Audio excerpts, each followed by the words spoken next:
What up, everybody? Okay. Now we're live. Okay. Now we're live. We had a false start before, but welcome. Thank you for joining us for episode 127 of Jump Street Podcast.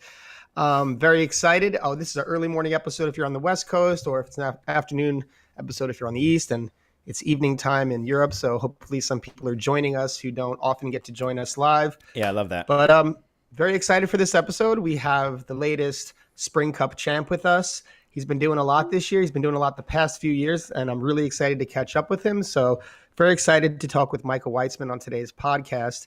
But before I do, I got to do my spiel. So please, if you don't already, follow us on all of our social media platforms. We have a Facebook. Give us a like. We have a YouTube page. If you like what you're hearing, hit the subscribe button and the notification bell. Leave us a comment. Share it. It's very helpful for us and how we interact with the algorithm and all that kind of stuff.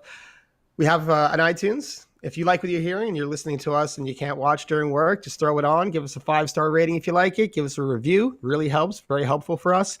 And if you are willing to help us and want some extra content, we have a Patreon. You could be a Patreon for as low as $3 a month. When you become a Patreon, you have access to exclusive content. You have access to some of our inside outs, which are trick tips. We do section reviews. We're actually looking on brushing up some more of the stuff lately, but we have some extra content, as we said. And every month you are eligible for a free drawing where you get to win something from our online store. Speaking of our online store, we just released a new line for it, so you could win something cool from that. We've had the same threads for a few years, but we made some new shirts and a couple of new different things. So if you become a Patreon, you get in the free drawing, you could win one of these shirts. You could win a mug. You could win a 5-panel hat. Very exciting stuff. So that is my spiel, and thank you for joining. Good spiel. Yeah, check out the new Thanks. Jump Street gear, new shirts, tank tops, 5-panel hat. We're going to do, the next episode, we're going to do a double drawing. So we're going to do 2 months worth of drawings. So yeah, if you're part of our Patreon, you're entered to win one of those items. And want to thank you for the new Patreon members this week. We have Nathan Chase, Sayagata Rolling, Neil Blakemore, and Lou Q. Thank you so much for joining our Patreon and supporting our show. We have a WTF of the week right now. This one, another name I'm going to have a hard time pronouncing, but it's from Nana Ayim Azar, which is Amazing Crazy Guy on Instagram with Twisted Pretzel Unity. I don't know, what are we going to call this one? Let us know in the comments what do you think this one's called. Honestly, like I'm at the point where I'm not even at the level where I'm trying to name it. I need to put that in slow-mo and figure out what's happening still. Like I watched it like 10 times and I still don't know what's happening. So yeah, huge shout out to Amazing Crazy Guy. That's he's not wrong. He is an amazing crazy guy. Wow, look at that. He laced the hell out of it too. Yeah. Like wrote it out and everything. He's hyped. He did a 360 ad and everything. This is awesome to see. Yeah. That was dope. Hi, big congrats on the WTF of the week. Give him a follow because I'm sure he has other great content on his Instagram page as well. Definitely.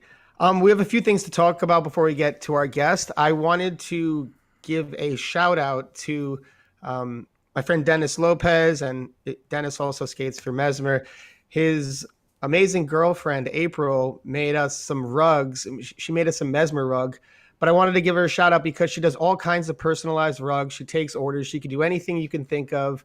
For us, she made a Mesmer rug, but she could do anything that your mind can imagine. So we're going to take a peek at those really quick if we can. I don't have that peak, but What? I don't have that peak, but the link is in the description for the video. Oh, the link is in the description. Okay, Yes. So it's a KEU rugs, RUGS. I have one right here. It's a Mesmer rug. I mean, I guess I could open it up, but I guess you could. Here, I'll open it up really quick. Show it because it looks sick on the Instagram page. I was checking out them before.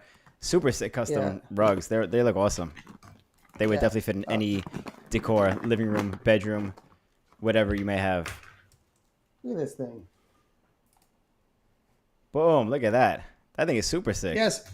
Yeah, so she does all kinds of rugs. You could do one if you want a rollerblading company, another clothing company, or like a personal funny thing. Check it out. It's at KEURUGS Rugs. The link is in the description. So it's super cool. Check that out. And shout out to April and shout out to Dennis Lopez. Where are you going to put that rug? Is that going to go in the heavy warehouse? I'm actually saving it till we get like a proper warehouse. Right now I'm just using a storage, but I'm not going to use it at my house. But when we get like a proper warehouse, we're going to save it for that. Yeah, I was about to say like the heavy warehouse or something like that would be awesome to have it in. Or the Mesmer office, too. And speaking of Mesmer, we just last week, I think it was Saturday, we released a line of new hats. So if you want to check out the new hats, go to heavydistribution.com. We got a new frog hat. It's actually right here over my shoulder. We have a gray cap, a red corduroy cap. Austin, do we have anything we can pull up and show? Or it's not working right now. As in okay, typical, so you know what? Typical Jump Street fashion, it's not working right now. Okay, so I'm just talking about the hats, and if you want to check them out, it's at heavydistribution.com and at Mesmer Skates on Instagram and all that. We have a link stuff. for all this in the description as well, so definitely check it out. Get the hats going. I might have the hats right here, actually. Hang on one second. Let's get these hats ready. Ready? Yeah, let's see. 2, 3. Oh, there we go. Okay, so these are the hats. Yeah. So if anyone's interested, we just put out a new line. We appreciate all of the support. Honestly, everything that we do goes straight back into new trips, new content, new things we can do, new ideas. And we listen to our team and we listen to you guys and try to make the best stuff. So if you like what we're doing and, you want to support, get one of these hats. They're cool hats. Hell yeah. And before we continue with our guests, we definitely want to give a shout out to our sponsor for this episode, Blank. Blank is, they're re-releasing the Sean Keen Pro Model Skate. It's coming out next month. We're already in June. So next month, July, it's going to be available. Another re-release of the skate, I believe a more finalized version of it as well. I think the team is in, or not the team, but some of the guys are in Italy right now, putting the final touches on it and make sure it's all good to go. So super excited for that. Everyone check out the new Sean Keen Blank skate. I've been riding it for a while now. I love it. It's definitely my skate of choice. I love the way it slides, fits. Awesome sole plate designed by Kyle Sola as well from Sola Frames. So it's a quality product. And it's made by Rollerblade, so it's going to be legit. So everyone check him out on Instagram at Blank Rolling Products or the website blankrollingproducts.com. Link in the description as well. Nice. Do we have anything else before we have to check with our guest? Let's just do jump subs real quick. Oh, I forgot. Jump subs. Everyone check out Jump Subs. We have a Rollerblading's first supplement brand, Jump Supplements. It's a full line of supplements that every skater can benefit from. We have full spectrum hemp extract CBD oil. We have an Ultra Joint Flex to promote joint health and maintain mobility. We have a multivitamin with energizing B vitamins, immunity support, and antioxidants. We have Platinum Turmeric to support joint and muscle health. And finally, we have the Krill Oil to support joint, brain, and heart health. We have a promotion that we're still going on right now, 10% off individual orders with code 10OFF. And then we have a bunch of bundles as well if you want to save on those, so you get multiple vitamins in one order. Free domestic shipping in the U.S. and international shipping to the U.K., Canada, Australia, and Italy. Check out jumpsups.com. Get your body feeling great. This is a line of supplements that every skater can benefit from, so we want to be doing this for as long as possible. Start with Jump Subs. Yes, love that. Boom. I mean, if you're gonna get the subs anyway, exactly, might as well. Exactly. Who made that map? I did. Did you make that map? Yeah. With the pasta bowl emoji over Italy. That's funny, bro. That's good. Yeah, cool. So I think that's everything. I'm really stoked to talk to our guest. Let's get him on. Hell yeah. Everybody, please welcome our very special guest today. And we have the Blading Cup cheer for him as well, which is so appropriate for the Blading Cup, Spring Cup champ. Michael Witzemann.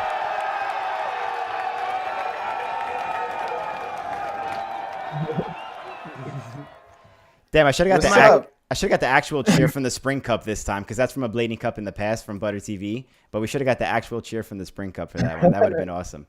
Either way, it's pretty authentic. That was very authentic, yeah. That's awesome. Welcome to the show, man. Thanks for having me on. Yeah, man, I'm super stoked to have you on. It's been cool seeing everything you've been doing lately, and it was cool to watch your rise at the Spring Cup from competing with the AMs to going all the way to winning. I think that's the first time that's ever happened. So we'll definitely get into that.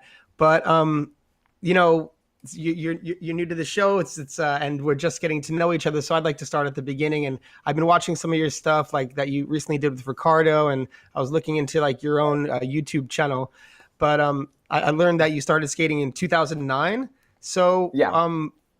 how did you get into it in 2009? What was your first video, your first inspiration, and what was the scene like around in Vienna in 2009?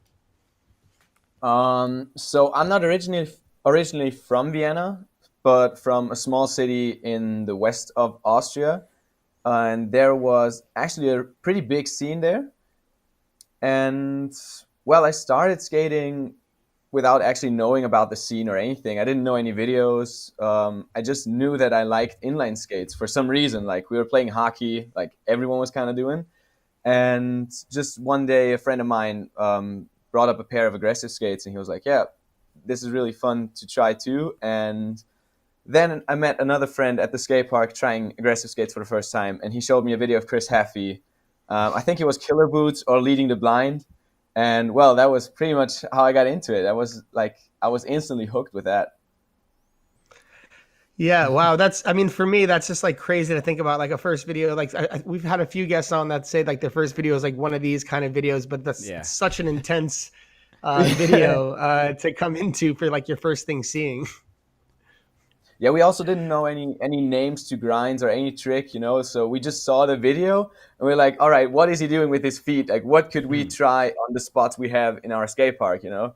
And we also, I know someone had a conference mag, and that was the one with Demetrius George in the back doing that true topsail on that shoulder high ledge. Mm-hmm.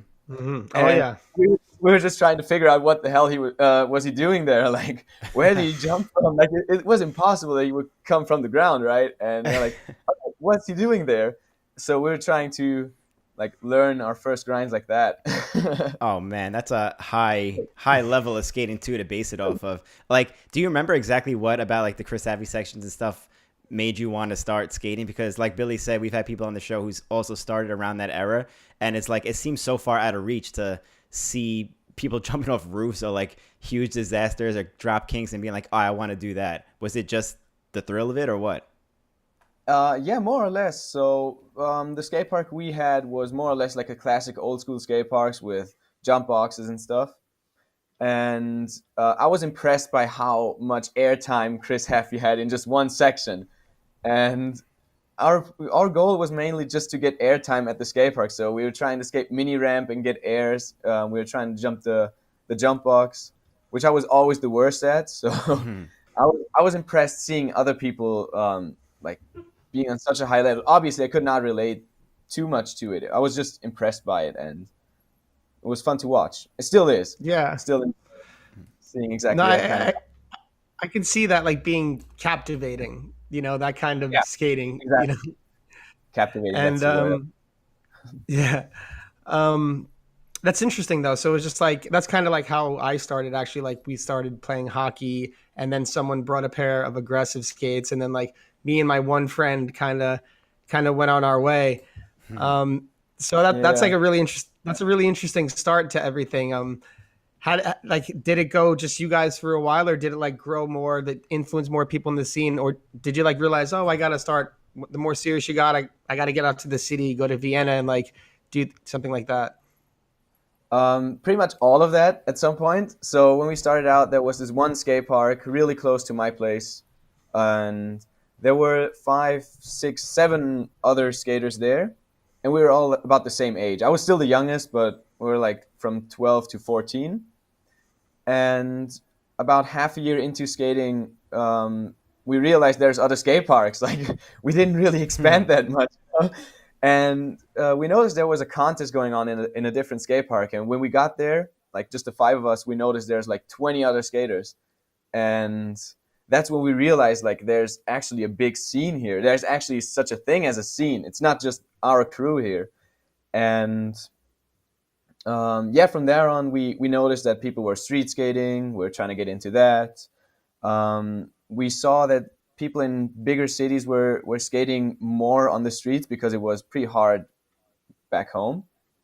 And yeah, from there on, me and a friend actually once talked about it when we were 15. We're like, all right, when we got our apprenticeship done and all that, we're gonna move to Vienna and just we're gonna live together there and like skate all day. And well, it didn't happen exactly that way, but I'm living in Vienna now, pretty much skating every day. So is this like the same friend that you started with? You had that plan to move to Vienna with? No, actually not. The friend I originally started skating with, he stopped like half a year into it, and pretty much right after we discovered like the whole other scene, I met this other friend, which is also my best friend now. He's not skating anymore, but back in the day we were skating every day pretty much. So if you saw him at the skate park, chances are high I was somewhere around there. Very cool. Um, You need the homie to be I, around. Everyone needs like that one homie to skate around with, like to Of hit up course. spots. Someone who, like if you're filming each other or hype you up, best no, thing to have around. I completely agree. Like it's so good to have someone there skating with you, and just to have someone filming, like or just like be there. But it's funny that you mentioned that because I was listening to your thing with Ricardo and you were saying sometimes like you even end up like skating alone. So Oh like yeah, see, like that's I feel like that's something like that's like a different level of dedication. Like Yeah. I didn't do that for like years later until like I got like okay, let me get focused and but like in the early years I would always just skate with like the groups and stuff like that. So um yeah, where do you get the motivation to do that and what's that experience like skating alone versus skating like with your friends? Even though it's kind of like obvious, I'm just wondering what that's like for you. um, even though like when I started skating, there were a lot of people around to skate with. I always skated alone at some point. So when we said like we would meet up at 2, I was always there at 1, skating alone for an hour because I feel for some reason when I'm skating alone, I can focus a lot on what I'm trying to do, and there's not like the distractions coming around, like some people like asking you to try something else or giving you tips even though you didn't ask for it. You know what I'm saying? Yeah. And also back in the day, especially, there was this motivation. Like when you're skating in a group, everyone learns like the kind of the same tricks at the same stage. So I was always trying to one up someone. I'm like, all right, I got here a bit early, and I'm one step ahead of you guys now. So it's time to start. Yes. I What love that. what an So awesome way to think about it. I was by far not the best one there. There were so many other guys that were just skating so much better, and I was just trying to step it up, and I'm trying to like prove that I'm not the worst here, and I'm trying to be the best here, But Yeah. that kind of mindset shifted from time to time. So that was like in the beginning when you were learning new tricks. It's always cool to be like the first one to land a trick and be like the hype man for the others. Hmm. Mhm. But right now, just I like to skate by myself here and there, just well because of the whole focusing thing. Like I like to just be with myself. I'm not listening to music or anything. I'm just skating. It's just me and the spot. That's it. Whoa. I love that. Like honestly, like I started feeling that like because now I like to skate by myself pretty frequently, just because sometimes like you just don't have the time and no one else is available, and like you only have like a free hour, so it's like all right, just go out and skate. But you definitely feel the difference when you're like skating alone, like because you feel like you can focus and move at your own pace, and then like when people come and like if they start ripping or getting like a different energy, you feel like you have to keep up with that energy, and it's Oh not so yeah, much like a learning experience as it is like the like just like in the session mode experience, you know? yeah, exactly. I feel for myself, especially, it needs both of those things.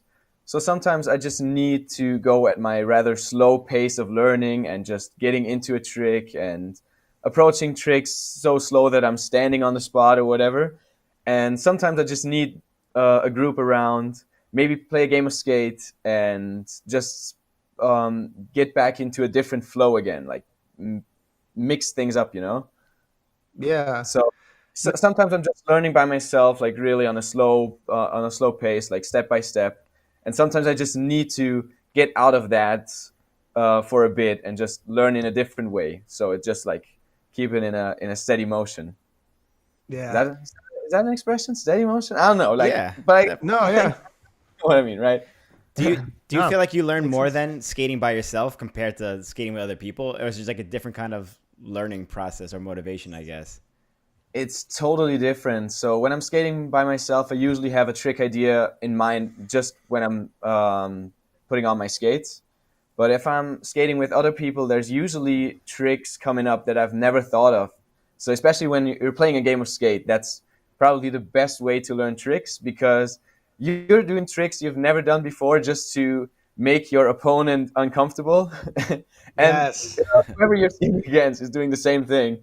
So just yesterday, I was playing a game of skate with Gabriel, and he was just throwing the nastiest tricks at me, and um, he did beat me in the first game, and it was just so devastating because there were so many tricks I've never tried before, or so many different approaches to tricks I've never tried before. So in the second game, I tried the same thing. I ended up winning the second one, so we're even now. We gotta play another one, but Need the tiebreaker. That yeah. So the point about it is, it's just like a whole different approach to tricks you're usually not doing on your own. Yeah, there's a lot of ways to learn tricks that you don't really think about. Like people don't really think about playing skate as like a learning experience as much as more as like a just a competitive or like fun aspect of it. But like how you and Gabriel were just talking about, like that reminded me of me and Billy. We used to play skate all the time. We have different style of tricks and everything like that, and we used to just feed off each other that way. Yeah, exactly. So I feel like it can have both of these things, but if I'm playing with Gabriel, I'm definitely feeling both of these aspects of it because you might not think that way, but I can be a very competitive person, and Gabriel definitely is too. So the games always end up being super intense, especially if you're playing on a flat rail. So I always thought like Gabriel would be pretty easy to read on switch ups or whatever, but apparently it only takes him one try to learn every trick in the game. So that's how it got super intense, and we were just throwing the weirdest tricks at each other. And um, by the end of the game, we noticed that we both just did like 10 tricks we'd never tried before, and ending up having a very competitive game and just learning a lot of tricks. So I think it can have both of these things, and the competition is always good as long as it's a friendly competition. Totally. Yep. And I could actually, I can see, first of all, I love that dynamic because I know Gabriel's a bit older and he's been skating for a while. And I remember going on tour with Gabriel maybe around the time when maybe you started skating, maybe a little earlier. So he's an older guy like me. But I love hearing like seeing like the new these guys like interacting like the older generations and the younger generations because they push each other in certain ways, and it's cool because you're like pushing him, like you said, to like step out of his comfort zone and learn those like new tricks and the ones that like are not what he's used to doing, and like he's also like pushing you. So like that's really cool to hear, and it's really cool to hear that Gabriel's skating again. What's it like for you skate? What's it like for you skating with him? Because I'm sure like he was kind of like one of the guys that you heard about from even when you were young skating in Austria. Yeah, so when I started out, Gabriel was like on top of the game. Like that was just a few years before he got his pro skate, and he was obviously a person we would look up to, every one of us. And that was also the time before we met pro skaters, so we were just looking up to them, like they're like our idols, and we want to skate like those guys, even though they're way out of the league, like. And right now, it's just really cool because I think Gabriel started like 2 years back, like when the whole lockdown thing happened, and I think he picked it up from there. Like it just like the whole passion comes back. So I think like he's the guy I'm skating with the most right here. And at first, it felt kind of unreal because, well, you used to look up to him. I still do actually, but now it's just like more of a friend's vibe, and we're just skating together and filming, and yeah, it's all good times. So it's a really cool thing. So I love being in Vienna here, and also at this point, I don't want to say there's only Gabriel here. There's so many great people in Vienna to skate with, and just love the whole community here. Yeah, So Vienna has like a huge like I've been there a few times and has like a pretty big skating history and like so many great spots and everything like that. Yeah, since COVID, like a lot more people have started skating. I'm wondering, like, you've spoken about like in your podcast with or your thing with Ricardo, like you love the culture of skating. Has the culture changed at all in the past few years in Vienna? Have there been more people skating? Because we're kind of getting that experience on this end. Yeah, so basically, I think it's probably around the whole world like this. Like everyone that picked up skating during the whole lockdown thing, or maybe a bit afterwards, started just because they were actually feeling it. Like they wanted to skate and they didn't have the time before, and now all of a sudden there's time, and now they got back into it and realized how much fun it can be if you're not killing yourself. So the people that came back are definitely in here for the love and just yeah, trying to get into different things too. Like personally, I feel like there's not so many like those diehard old school skaters anymore. They're like, oh yeah, this type of skating is shit, and this type of skating is the only type of skating people want to see or people want to do. So now everyone's just enjoying what we're doing and appreciating that we're growing again. Like it's a growing scene over here, and I think it's a growing scene worldwide now. And there's so many people putting up content now. Like with the whole lockdown, you had even more time to film, and people that want to like start projects, do YouTube videos, do podcasts, like you guys as well. They just started doing it and realized that it can be fun, and people are enjoying to see skating content as much as they do skating in general. No, I completely agree with that. Me and John's. Here. I'm sorry. Or did I miss your question here? I feel like I'm drifting off in a monologue. No. No, Hey, don't worry about the question. We're just drifting into conversation. But it's funny because me and John's like Bellino is like the closest person to me with skater. He's like a mile away, and when we're done skating, we'll go and we'll watch like Biz and Tom Moyes, and we'll go through like the content creator channels, and it's so cool to go through at this stage because it's really fun. Mm-hmm. And even John will tell me he watches the Jump Street, like when I'm not around, he'll be like, oh, I caught the SK one. I'm like, oh, that's really cool. I see you have a channel and you've been starting to do like the content creation.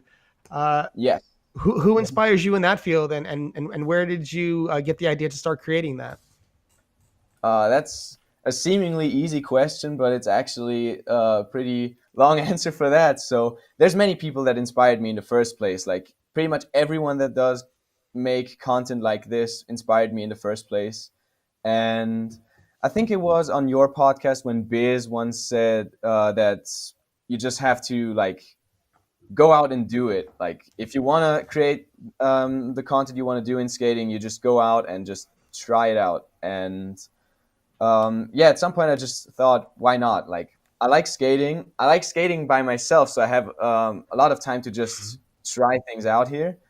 And I'm pretty sure people will just enjoy seeing someone skate like I do. Like I also watched a lot of skateboarding vlogs because some people were just going outside and just like, yeah, this is kind of skate park I'm hanging out, and there's this and that spot that I really enjoy, and they're just trying different tricks, and it's not really about the sport itself, but just about the vibe the video gives off.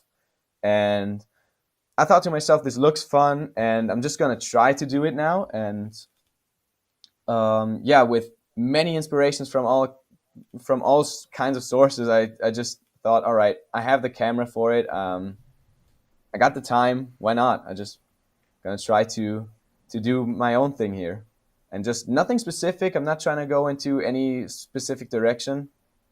Just whatever comes up, whatever's fun. And I'm actually overwhelmed with the reaction so far. Like people at Blading Cup approached me and said like they really enjoyed watching the videos. Someone actually texted me that they started skating because of one of my videos, and oh, nice! Wow! I actually couldn't believe it. Like, yeah, like I'm saying, I'm just going out skating and filming it and just having a good time, and that's pretty much all I do. I don't do anything more specific than any other person out there skating. Like, and yeah, that was actually a pretty big thing to hear at Blading Cup and to read. Like, I think it was on Instagram. It's just very overwhelming and cool thing to see that people are actually enjoying watching the content.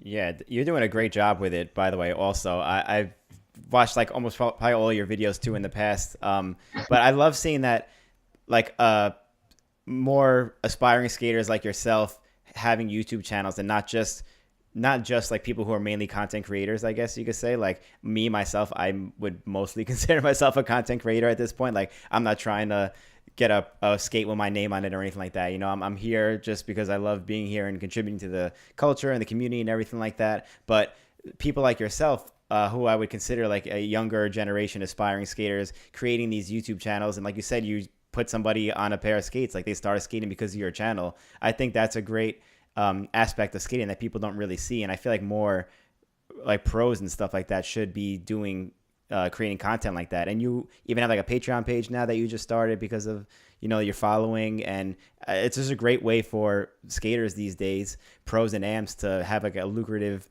you know, source of income through skating. Yeah, that's right. Yeah, by the way, I saw that you guys are supporting my Patreon now, so thank you. Yeah. We got it. Yeah, you just brought it up. That was also a thing why I wanted to start this YouTube channel, is because, like you said, usually the type of content creator on YouTube is mainly the content creator, not the your everyday skater, and that's what I wanted to go for. Like, I'm just well, I'm not too experienced with this kind of content creation. I do consider myself rather experienced with skating now. So like, yeah, 13 years. So that's all right. So yeah, it's just a different approach to it, to what I'm used to seeing. Like, I'm not going out with a specific goal. It's just me skating. Yeah, I like that. I feel like when people like you, create these YouTube videos and stuff and those content, it's like more of a behind the scenes kind of feel to like who you are as a skater, and not just like a content creator, like making a specific video for a certain purpose, you know? Like, this is more behind the scenes, like get to know Michael Witzemann a little better, get to like know how he learns how to skate and do all this other shit. And that's like a great thing that we were never able to experience before, like decades and decades in the past. Like, you grew up watching Chris Haffey, like Yeah. he started a YouTube channel a little bit, but like when he was in his heyday, in his prime, when you started watching him, if he had like a YouTube channel, like a behind the scenes thing that people could like have an insight to his life and his skating, like that would help out a lot. Yeah, I think that's a good thing about the whole about everything, like YouTube and Instagram, even TikTok, whatever you want to use. Like, you can actually show what kind of person someone is behind all the skating, if you want to, and just you can just be authentic, and I think people will, like, I would have really enjoyed seeing behind the scenes footage of, yeah, let's say Haffy when I started, and actually you guys. I watched I think right when I started, Truth 2 came out, same thing. So you kind of imagine what kind of person the skater is, but you can only imagine. Like, you don't see them like interact with anyone, you just see them skating. And yeah, so I think that's a cool thing nowadays. Like, you can show yourself as a person too, and show to the people that yeah, you're doing this for fun. And I don't want to say this like a typical way, like it's an inclusive scene as well. Like, you're just are you just going out the inclusive scene as well? Like, you're just are you just going out there, and if you're skating with other people, you just bring them into your videos if they want to. And yeah, I think more people should do it. So if anyone wants to do it, it's always a cool thing to see people just, yeah, behind the scenes is a great great keyword here. Yeah. I agree. I think like you said, more pro skaters should be doing it, and it just like gets like behind the curtain a little bit. Sometimes you see someone skating, and they could be skating in such a way that's really good, and you might be a little intimidated. But when you like hear the person talk, you like see how their mind works and operating. it just makes it accessible, I think, to other people, and I think that's like really important. Um, Yeah. but yeah, I've been like Austin said, I've been loving like everything you've been doing on YouTube, and cool to see you grow and get started. I'm wondering, what is your like ultimate goal, like in like a dream world, like with the YouTube channel? Because we have our at Jump Street, like our short term goals, long term goals. But I'm wondering what like some of your goals are with the channel. You caught me off guard there. So when I started this whole thing, it was actually my short term goal was to see if I enjoyed the video as I was uploading it. Like if I'm uploading it, I'm like, all right, this was way too exhausting, and I would not consider doing another one. That would have been the end of it, probably. So now my short term goal is just to maintain a certain amount of videos per month or week, and just trying to make sure that I'm just having as much fun doing this video as I have doing the last video, whatever. I don't have any long-term goals actually, so I did set up the Patreon page, and I want to make sure that I can make the content to actually get something back, which I can put directly into skating again, and just like kind of get this ball rolling, like just make content, get the rewards for content to make more content possible, like maybe get out of the city, maybe get new things to try out on skates, or filming wise, like I did actually get to buy new stuff for filming because of my Patreon page already, so that's a pretty cool thing. And that's pretty much all I've been thinking about with that. So personally, my goal is just to keep enjoying doing the content, and if I don't, you'll probably see me taking a break from it or stopping completely. But so far, hasn't happened. Yeah, I love Well, yeah. I'm saying I love the like reinvestment aspect of it too, because if people are fans of your skating, no matter who you are, like you support them on Patreon or whatever, their YouTube channel grows enough where they get endorsements or sponsorships or whatever it is, and then you have that money to travel to a different country, whatever. If your Patreon's a few $100s a month, oh, that's like a plane ticket every month. You could now do like a special episode once a month or something like that, where you travel, and it makes you a better skater because you're traveling more, you're skating with different people, you're filming more, you're more inspired. It's like a full circle here. So like, I don't know if it was ever a goal with your channel, but I hope part of it is that it inspires other skaters to do something very similar to that. Because if you, with your 1,000 subscribers, already inspired somebody to start skating again, if there's 10 other people doing it as well with 50,000 subscribers, that's more people starting to skate. So it's like it grows so much. Yeah, so like you just said, the best thing, like for me actually, is if people are inspired to start skating or pick up skating again. So that's a cool thing actually, yeah. And the thing you said, like a plane ticket or a train or whatever. I don't know if you know it, like, but in Vienna, it's pretty central in Europe, and you just have access to so many cities close by. Like Budapest is right there. You can just take a train to Berlin as well. I mean, it's a pretty long train, but still. And it's not really that expensive. And that was actually my goal personally anyway. So just to be sure to make sure that I can travel and skate with different people.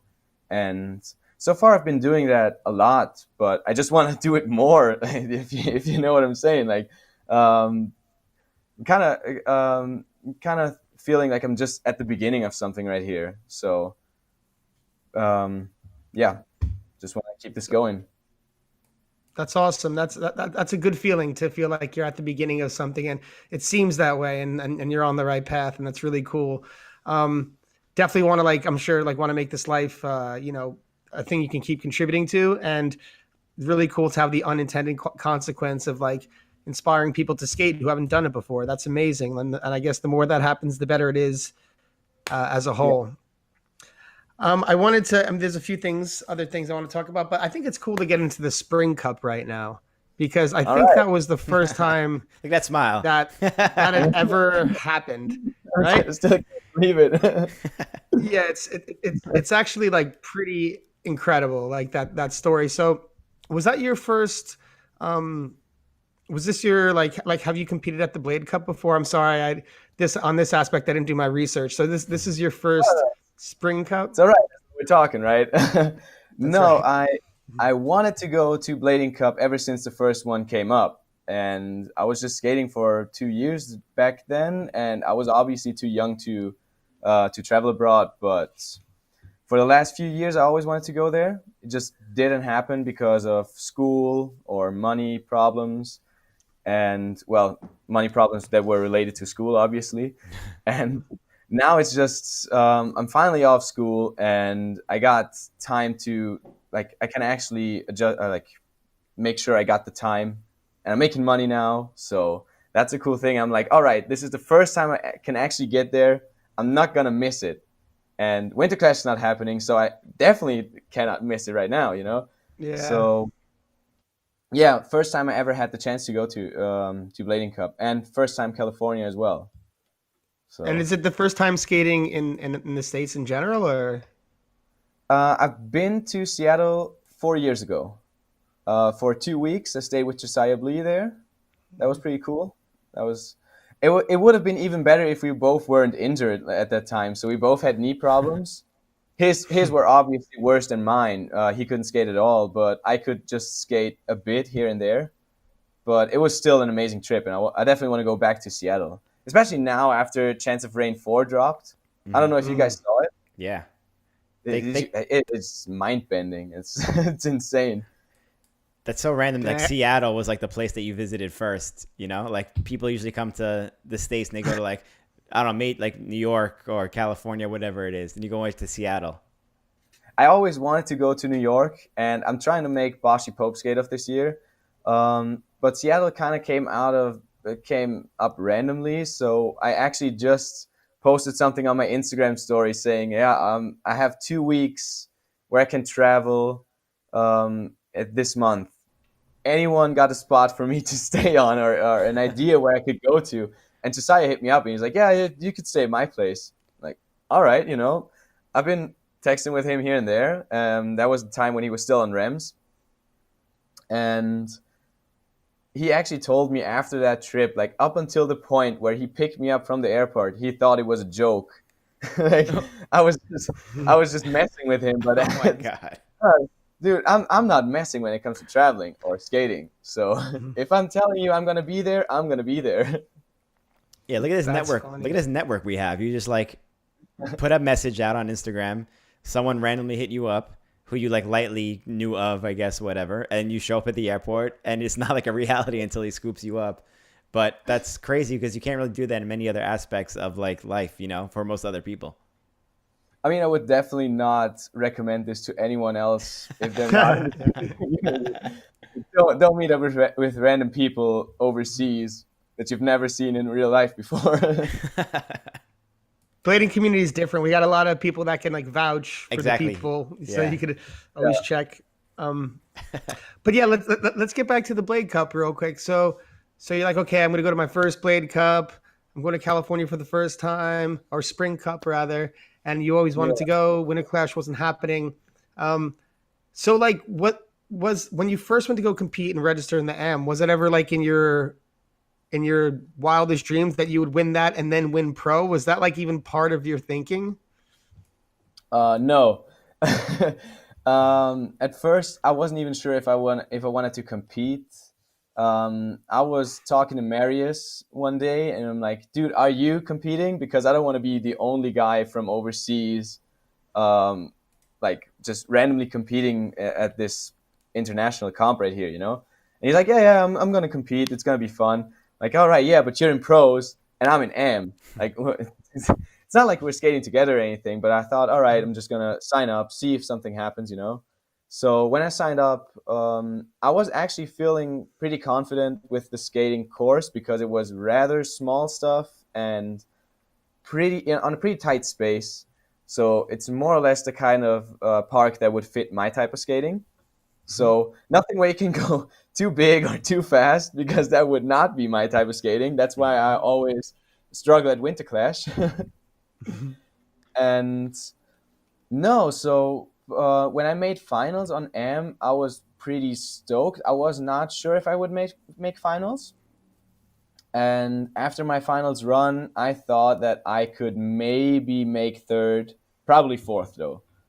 And so I made second. I didn't win the M's. Martin won M's. But top three And get to go to pro. exactly. And then I was like, all right, that was such an exhausting day. And in 3 days, I'm gonna have to compete again. Like, all right, it's probably gonna be fun. I mean, you don't have anything to prove. You're up with the pros. Like, I'm just gonna go skate, you know. And I think at one point we were actually talking about this. Like, I don't know who I was talking to, and we were saying like this would be the underdog story of the year. Like, imagine me Yeah. winning. It's like but that was nowhere near reality for me. I was like, yeah, there's so many great skaters in there. If I would make finals, that would be something to like. I would buy a medal for myself and hang it somewhere. Like, I made Yeah. and I didn't know that I made finals up until the very moment where they announced my name. So I missed that. I was skating a flat rail somewhere else, and they were in the first heat, and you can actually see me on the live stream jumping on the course because I was just in the crowd. And they were like, "Yeah, Michael, where are you? It's your turn." I'm like, "All right, oh shit." Apparently, I made finals. So I just hopped up there, and it was John Bolino standing up on the quarter pipe, and I just asked him like, "Yeah, dude, how's that jump over that down ledge?" You probably saw a line of him doing like a 180 over it, and then like illusion full cap kind grind or something on the curve. Yeah, Yeah. like Air Manatee posted something like just Yeah, 180 yeah, and then full cab Ali Bassett. Mhm. That was so sick. yeah, exactly. A very specific part of the cup right now, but I just got up there and I'm like, yeah, dude. So how's that jump? I haven't tried it. I didn't make I didn't make warm up. Like I just got here. It's like, oh yeah, it's cool. It's all right. And I'm like, all right, I'm gonna do it. And just dropped in. And I think right when I jumped off, I think I caught up on the ledge and I was just swinging my arms over and like flapping down. Like, oh God, this is the start of my finals run. And so I just somehow landed it, and from there on it just I continued my line. And I think it was the fact that I didn't have any time to like mentally get into it. I was just skating and ended up landing every trick on that finals run. So I think that was probably the How, big thing here. how did the runs go? Was it an actual run, or you just skate until you're done? Because I noticed that too. I was watching the live stream. I was actually with my girlfriend in the parking lot of like an Italian ice spot, like watching the live stream. But I noticed that you were going like way longer than everybody else, and you were lacing all your tricks. So I don't know if it was like I was trying to figure out if like when you miss it, that's when you stop, or like just whenever you're done, or it's timed. Like I don't know how that went, but you were like way more fluid than most other people out there, and I completely I found out you won, I was like, oh, that's 100%. I know why. Oh yeah, thank you. So, so I think there was a time limit, but then again, no one hit that time limit. It's just until you're done. And I think up until my very first line, I felt like I was almost about to throw up. Like I'm not athletic. I'm not an athletic person, and I thought, all right, I'm just gonna like when I was in that run, I thought like, all right, I can try this trick now, and oh, I'm skating up to that spot, so I'm gonna try that trick now too. And it just kept working. I was telling myself, all right, you'll know when the time has come when you have to stop at some point. And it usually was at the point where I was just not rolling anymore. So I was landing a trick, and I'm just like standing there, like, all right, that's like a proper way to end it. Like, call it here. Make sure I'm not overdoing it. Slightly overdid it, still. That was too much for my form. So I know that I have to do more cardio from now on. Contests are very enduring events. Right. Yeah. When you did your run, you landed every trick. Did you think, hang on a second, I think I won this, or what were you feeling before they announced? No, not at all. So I did land all my tricks, and I felt very, very proud afterwards. So I could actually leave it at that point. I'm like, oh wow, that was um, the best I could do. It was definitely the best I could do. I could not have gotten anything better. But I did see some tricks of the other guys. Obviously, I was also focused on like catching a breath in between. But then again, I just saw Hurricane Topsail here and there, and someone doing really intense stuff on that down rail, or Sean with his flat rail switch ups, which seemingly he all landed, but apparently he didn't. It's just like what I saw, like from my point of view up there, everyone landed all their tricks too. So I was like, all right, yeah. So best effort I could give and best effort they could give, and I'm happy I made finals, and that would have been it for me.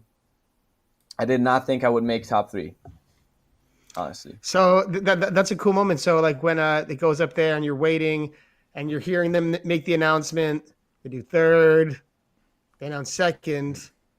And then at that moment, did you say, hang on a second? Did you feel like maybe before the announcement, like you're like, wait a second, is it, or did you hear anything? Like, what was that moment like? It was like Dumb and Dumber, like there is a chance. You're saying there's a chance. So I thought right before they were starting the ceremony, I thought I could maybe make third, because people came up to me and they're like, yeah, are you ready to get your trophy or whatever? I'm like, what are you talking about? And they were like, yeah, you like, people were complimenting my contest performance, and yeah, it seemed nice. And some people just came up to me and they were like very specific. They were like, if you're not winning this, I'm gonna go up there and I'm gonna take that trophy and give it to you. I'm like, all right, hang on a second. I'm like, there's so many good skaters there, and I don't see myself getting first place. I don't know. And it was actually up until the very second before they announced my name where I thought it would be me, because I don't know if you saw it. I posted a video on Instagram where they announced my name. I love that video. And Marius filmed that video, and I thought he was just filming the ceremony, and then he always like filmed over to my face every time like they announced another name, and then he just stayed on my face. I'm like, I guess who would win the Blading Cup, right? And he just stayed locked in on my face, and he was just filming like this. I'm like, what are you doing, man? What are you doing? And they're like starting the announcement. They're like, the Blading Cup champion, and I noticed him, like Marius, kicking me in my shin just slightly. I'm looking down, I'm like, oh damn! I know that Marius knows the judges. I think he's like, and I saw him smile. I'm looking at him, and they just announced my name. I'm like, all right, yeah. So I think I knew it like a second before. Oh, so he knew for sure? Like, you asked him afterwards? Like, he definitely knew?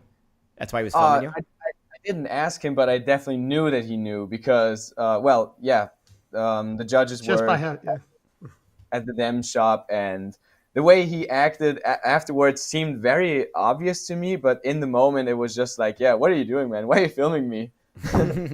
Yeah, I love that video, because it's not too often where, first of all, you're filming the person's face who like just won whatever, but usually when you see that happen, it's like they kind of already knew that they were winning, or it's like if you didn't get second place, obviously you knew you won at that point if it's between two people, but like you were like completely shocked. So that's why I love that video so much. I saw that your face, you're like, oh.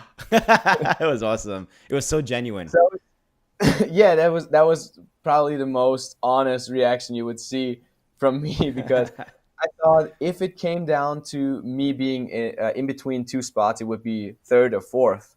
So I thought, all right, I might have just missed the podium there, and I would have been happy with that too. Like, don't get me wrong, so I did not think at all that I could be up there. So unreal. That's incredible. Yeah, that's an incredible, like your friend was saying, like, what an underdog story. Your first Spring Cup, your first Blade Cup, come out, you compete, you get second at the M's, you get second at the M's, you come a few days later and you skate in the pro contest, and then you win that. And your whole time, like, you got yourself out here, you really wanted to go. what was the reception like? Tell me about the after experience, like the whole like after and the whole night. What was that? It's like your first time in California. You just won like one of the biggest events of the year. What was that like? Did he send it? I mean, obviously, I think I never went through any street with more confidence than after that. So even like I dropped the trophy off at the hotel, and afterwards I was just like feeling very confident about everything. And as I got to the after party, it was very cool to be there. Like everyone was greeting me all of a sudden. Like, all right, that's really cool. I mean, I knew half the people from before. Like, there was a 4-day event, and I'm pretty much talking to everyone I see. But then again, like everyone was coming around, like, yeah, congrats, man, you deserved it, and like that was a really cool thing to see because usually not everyone's happy with contest results, but it seemed like that, at least that way. And we got to the bar, and it didn't take like more than 10 seconds, and I was holding like 4 beers in my hand because they gave me the microphone after I got my trophy, and I don't know what to say. Like I didn't know that this was gonna happen, and I ended my thank you speech or whatever you want to call it with "Where the beer's at." So I got to the bar, and everyone was like, "Yeah, there's the beer you asked for," and like, "All right, thank you." I'm holding two. Someone comes up and like, "Yeah, you wanted to know where the beer's at, right? So I got 3 beers here, right?" And I'm like, "How am I supposed to drink this?" And someone else comes up and like, "Yeah, I got you the beer you were asking for it earlier." I'm like, all right. He's like, slow down. I wanna actually be here for the whole night, not just for an hour. Yeah, right. That's such a That's Winter cool. Classic story.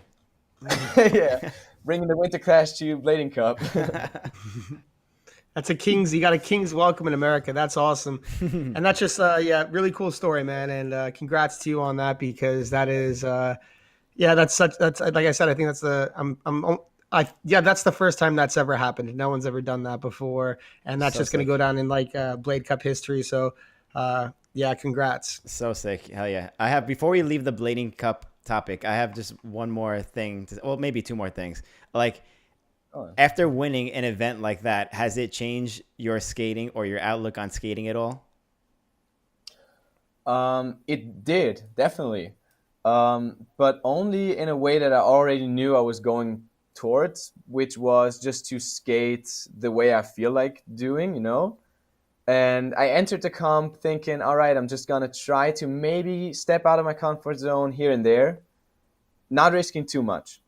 And I went exactly for that. So I just tried the things I felt comfortable with, tried to make the most out of that, and for some for some reason it brought me to the title. So that was pretty unreal. And after that, I just took away like your very best skating is your own skating, whether it's like big tricks or going very fast with your skating or doing like a lot of switch ups, whatever you're doing. If that's the way you feel, like if that's the trick that you're feeling, go for it, and that's where it's getting you. Like people will enjoy this more, you will enjoy it more, which is actually the turning point here. And yeah, so it just made me realize that this is an outlook on skating that I want to like hold on to. So just I want to be myself skating, be authentic, have fun, and go for whatever feels right at the moment. Ooh, I I love like. that attitude. That's a great attitude. Um, a lot of the time, you feel like outside influence for like how you should be skating or whatever's happening now, and like what to keep up with, what's cool, what's not. Do I skate flat? Do I skate anti rocker? What's You should. happening? No, I'm just kidding.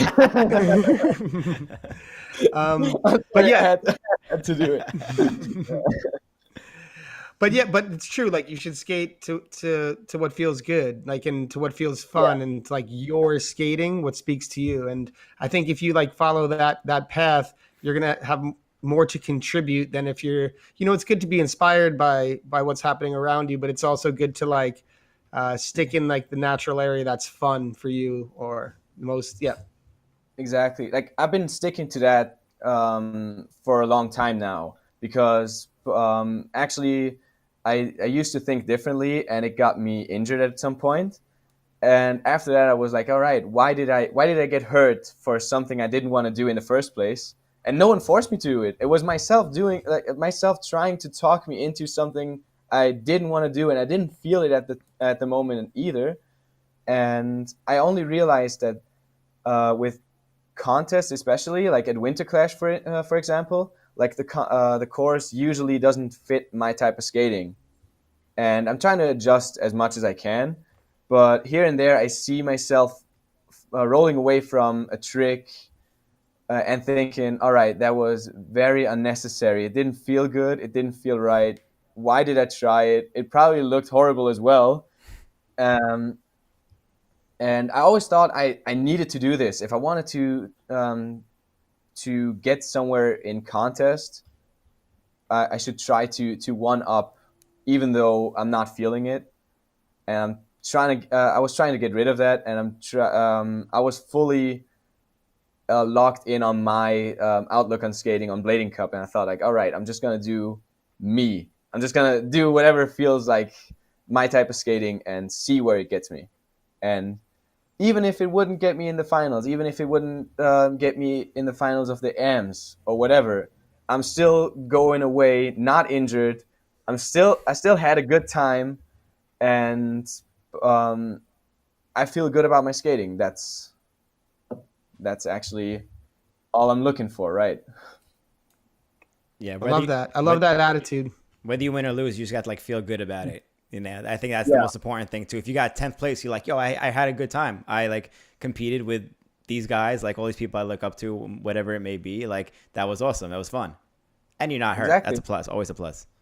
exactly. Or maybe it was just like one trick you landed that you felt really good about, and that's something you can take away for the whole contest experience. Like there was this one trick you landed, like yes, that felt really good, and everything else doesn't matter.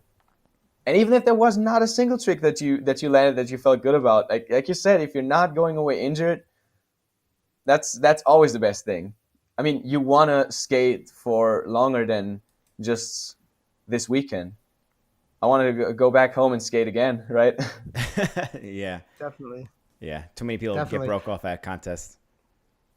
Yeah, Yep. Yeah, you definitely feel that pressure sometimes, but yeah, that's the attitude, man. I really love that attitude. Yeah. I feel like if you're talking to people at contests, you realize that no one really wants to like go out of their way to like um, well try really dangerous tricks or whatever.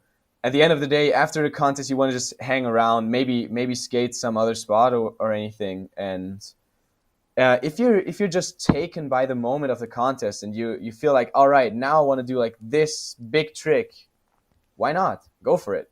You're feeling it, right? Yeah. So you should just listen to your whatever your body's telling you. Yeah. Hey, that's the gut, man. You got to listen to the gut. Like you said, like sometimes if you're in the zone, you're feeling it, you feel safe. And other times you feel like you're pushing it and your body's like, no, maybe not. And those could be the times where you get hurt. But Hmm. man, that's a really good attitude. I love that attitude. Yeah. I like that too. We let's talk about more your more recent skating, I guess, because I noticed that you've been Right. messing around on the wizard skates, and Oh yes. like as far as like I know from your skating, like I haven't seen you mess around on them before, but you posted some clips, and it looks like you caught on really, really well, like really quickly.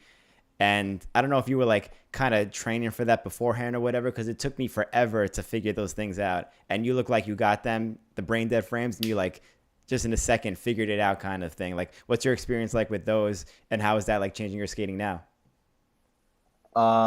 So yeah, the brain dead frame that I bought at the Blading Cup was actually the first time I was like first wizard setup I've ever tried.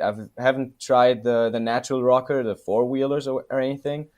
Um, but I did try to learn some wizard skating moves on regular skates with big wheels or even my aggressive skates, and I failed miserably. It looked horrible. Like I couldn't get the movements right, and it just felt off somehow.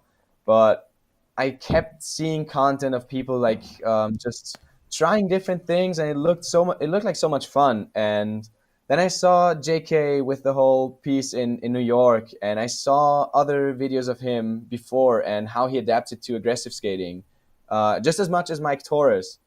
And I'm like, all right, this just seems like a new opportunity to expand your skating, right? And yeah, with the whole Brain Dead frame being sold at Blading Cup, I was like, all right, this is the opportunity. I have to take it now. I'm gonna buy it. I actually had the wheels back home already because I knew at some point I was gonna buy a Wizard frame, and I got the frames back home. I set up the setup and just instantly got to skating. And I feel like just mentally, I've been preparing for such a long time. Like I've been watching Wizard videos for a few months now, and I always thought like, all right, this move looks rather doable. I'm not sure though. Um, and yeah, everything I tried before on aggressive skates or regular big wheels, it just made sense with wizard skating. Like if you have wizard skates, it just flows. Like you just go wherever your skates tell you to go, and that's a really cool thing. Like I feel like your skates are leading the way, and you're just flowing with it. So it's probably the only type of skating where I can listen to music while I'm doing it. That actually helps. Yeah, it's you explain that really well with like the flowing aspect of it too, because that's like kind of what I've been personally focusing on my skating as well too, like the flowing and actual skating aspect of it. The wizard frames make it so easy to do that and to transfer over. I never heard of anybody doing the opposite, like doing it, learning or trying to learn on their aggressive skates and then bringing it to the wizard skates, because that must make it like night and day easier. No, it was actually it didn't help at all. I think, or maybe it did help just to like know what I could try once I have a wizard setup. Um, but it was just like it was not like I was trying to go out and learn wizard moves on aggressive skates. I was just at a skate park, and I would see a clip on Instagram. I'm like, all right, this looks cool. I want to try it now. I'm just rolling around trying this move and realizing it's pretty much impossible with the skill set I have right now. So I knew that I had to expand at some point. Yeah, it's so weird learning the tricks because you can't just watch like somebody do a top soul, the true top soul. I'm like, oh, I want to copy that. It's like a new language almost that you have to kind Yeah, of freeze frame everything and be like, okay, he was on like one wheel, he swiveled this way with the one foot. It makes it so much more difficult to learn, but I just feel like you caught on to it so well already. yeah. I was actually. I mean, um, I grew up skating with Fabian. So Fabian is pretty much the wizard skater from Germany, and he did this whole thing with aggressive skates before he had wizard skates. So it was very interesting to see that, and um, I was talking to him a lot about this type of movement in skating, and he taught me a few things before that were kind of a like a hybrid move from wizard and aggressive skating. And um, at Blading Cup, I was talking to Mike Torres a lot about wizard skating, and yeah, like consuming a lot of content as well, and just like I'm trying to um, make as much with the information I have, like with talking, with videos, um, like rules or whatever you have to follow, or like specific movements with your body that people are talking about. Like I'm trying to just soak that in, and first time I get the chance to try it out, I'm just trying to adapt it, and that's pretty much what I did. So the first session was very well, it just looked awkward and slow and all of that. But after sleeping over it and just trying to like combine everything I've seen in videos and that little skill set that I had, I feel like I it helped me just get into it a bit more. Like not only learning from practicing myself, but also from seeing other people and just learning from their body language there. Hmm. It's That's exciting. a lot Yeah, it's actually. exciting learning like a new aspect of skating because when you do it for so long, you've been skating for 13 years, to finally try Yeah, something different is like a little bit refreshing. Yeah, exactly. I mean, you can always expand your aggressive skating as such. Like you can try new tricks, you can try new spots, but then again, it's always aggressive skating. It's always the roll and grind thing, or at least that's what I did. And don't get me wrong, I'm very happy with that, and I could do that all day still. But it just feels fun having more opportunities to well improve your skating. Make more out of it. Make a trick more of a challenge. Make an easy trick a challenge again. That's a really cool thing for me to do. And I feel like wizard skating was one thing that was missing for me for a long time. Like I held it back for a long time. I wanted to get into it for a few years, and I finally took that step, and it was just probably the best investment in skating in a long time from my side. Yeah, that's a really cool mentality to have with it. Like, make an easy trick difficult, and I think it's so important to also like once you've gotten to a certain level of skill with aggressive skating or whatever, it's cool to come back down to a place where you can be a novice again and kind of like re-explore all the little movements because as we've seen, like people have been able to incorporate that into like aggressive, and it seems like it's changing the face of skating as it is now. Like, I think the wizard has such an impact on what's occurring in like the just the movements in aggressive now. Yeah, yeah. You actually brought up a point that was very interesting to me too, because I noticed when I started wizard skating, it felt like starting skating all over again because Hmm. I didn't know any names of the tricks, and I had no one around to teach those tricks. Like, like I said, I was talking to Fabian a lot about the movements, but it was not like he was giving me trick tips or anything. And so I was just going out and I'm trying to I'm just improvising. I'm just skating and trying whatever feels right. And it just felt like back in the days, starting to skate and watching a video of someone who's just mastering this craft, and you're trying to get into it with that. So back in the day, I was watching Chris Haffey videos, and this time I was watching JK's video on repeat, and just thinking, all right, this trick looks doable if I leave out this and that part. I'm just doing the middle thing here, and that's what I did, and I think that's why it's so much fun right now as well. It just feels like starting to skate again, and it that was a very fun time on its own. Like just being very new to the sport, and now just being very new to this aspect of the sport. Hmm. With Yeah, the it's sorry, just with the difference that you're just more like more solid on your skates. Like when you start skating, you get hurt a lot, like you fall down a lot, which is normal. But now it's just like you're new with the huge advantage of actually knowing how to skate in general. So now I'm done. no. No, that's really cool, man, because I think sometimes when you've reached a certain level at skating, it's kind of to come and be a rookie again, it could feel weird or kind of be a novice or like not feel completely comfortable. So like some people wouldn't really want to embrace that because it's like, oh, I'm not like I don't feel comfortable here. I'll go back to aggressive. But it's really cool to embrace that, like just being like, whoa, I'm kind of out of my element here and I have to figure it out. And like I said, you could see that translate in other areas. Hmm. I feel like if you're feeling like a rookie at some point in skating, you're going the right path. So whenever you're feeling like a rookie, it means like you're learning again. And I like that part the most. Like learning new tricks is the thing to do. Like when I'm filming, obviously I wanna stay within my lane with the tricks I feel comfortable, where I don't want to say professional, but where I feel comfortable.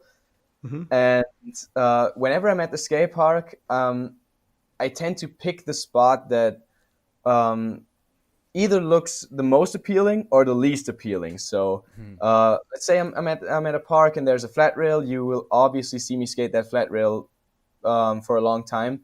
But then again, if there's like a bowl there, I'm very bad at bowl skating. But I really enjoy it because I'm so bad at it. I'm just learning. Like everything that I land skating in a bowl, it just feels like a new thing. And I think you should embrace that rookie phase you can have in skating, because it always means like you're going a path where you're learning again. And I Yeah.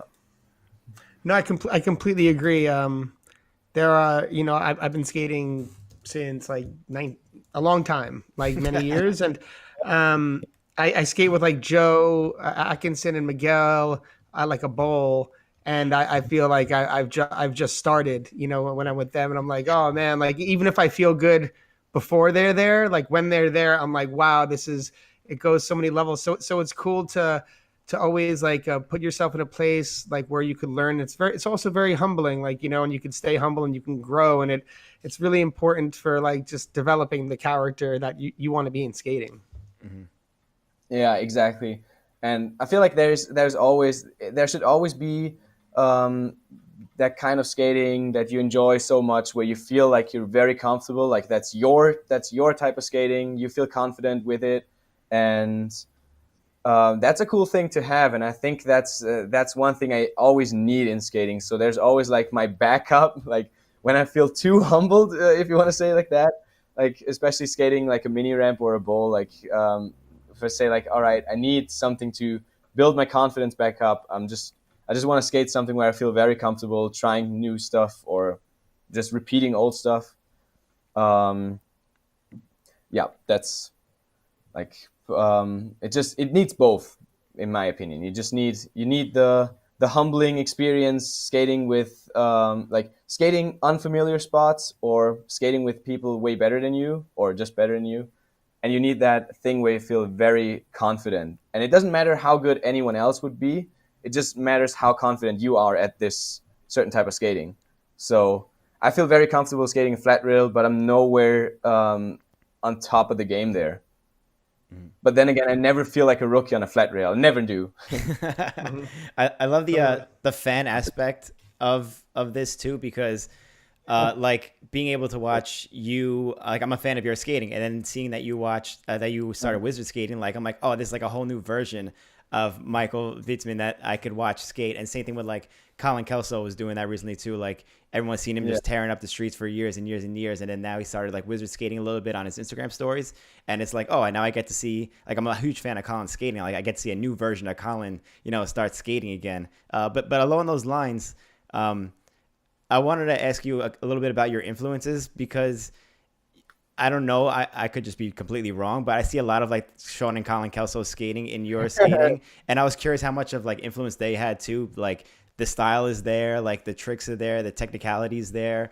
I could be completely wrong, but like I'm just curious what else what are the influences you've had that made your skating what it is today? Uh, so that was very well observed. Yeah, the Kelsos are huge influence ever since I started skating. Yeah, you can actually like I always There you go. and meeting both of those guys at Blading Cup was actually a big thing for me because I've been watching their videos for years, and it was just like every video that they drop would just be way better than the last video, but not comparable to it. So it would just be a whole different thing, and that's what I really enjoyed. So, like they reinvent themselves, and now just like you said with the whole wizard skating as well, like it's just a new type of skater, but it's still Colin, like it's still Colin Kelso, but he's just he's bringing in something new. And then there's Sean, who's just yeah, well, Sean, who just does unspeakable tricks. I don't know. It's um, you could probably guess that I'm more inspired by Sean, just because of the spots that he usually skates and the switch ups that he does. They're more speak more to my type of skating.